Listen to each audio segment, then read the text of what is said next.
মুখে মধু অন্তরে বিষ, এটাই হচ্ছে এখন এনসিপির মূলনীতি হয়ে গেছে। তো আমার মনে হয় এগুলো বাংলাদেশের মানুষ ব্যালট বাক্সে এগুলো প্রত্যাখ্যান করবে এবং আপনারা অতি সত্বর বিলুপ্তপ্রায় প্রজাতি হয়ে যাবেন ইনশাল্লাহ।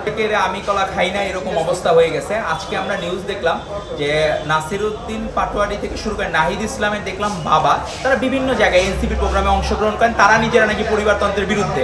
তো সেটি অন্তত বিব্রতকর, নিজেরা যে কথা বলেন সেটি ধারণ করেন না। পাটোয়ারি হয়ে গেছেন রাজনীতির হিরো আলম, কারণ এই হিরো আলমদের যে ভূমিকা বিভিন্নভাবে মার্কেটে থাকতে হবে, চাওর থাকতে হবে, সেরকমই ধ্যান ধারণা অবলম্বন করছেন নাসিরউদ্দিন পাটোয়ারি।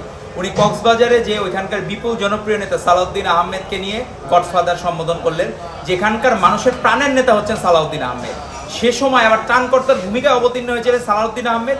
উনি প্রপার ওয়েতে তাদেরকে চিটাগাং থেকে বান্দরবনে যাওয়ার ব্যবস্থা করে দিয়েছেন, কারণ সাধারণ মানুষের আবেগ তো অন্য বিষয়, আপনি যদি কন্ট্রোল করতে পারবেন না।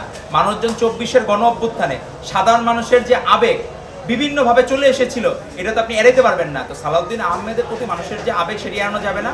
আর লুৎফুজ্জামান বাবরের বিরুদ্ধে যে কথাটা অলরেডি কিন্তু মীমাংসিত ইস্যু, এটা যে আওয়ামী লীগ যে মিথ্যা কথাগুলো বলতো, এখন সেই মিথ্যা কথার ফুল জুড়ে নিয়ে বসেছেন নাসিরউদ্দিন পাটোয়ারি। আমার মনে হয় উনি বিভিন্ন এলাকায় জনপ্রিয় নেতাদেরকে বিভিন্নভাবে ফ্রেমিং করার চেষ্টা করছেন মিথ্যা কথা বলে, সেই ইন্টেনশন নিয়ে উনি আগাচ্ছেন।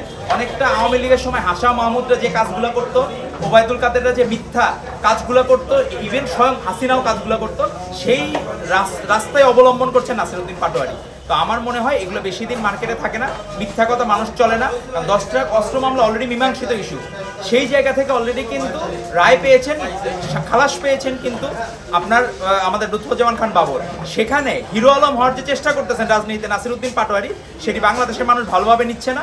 আর এই চেষ্টাটা এটা অপচেষ্টায় বিলীন হয়ে যাবে।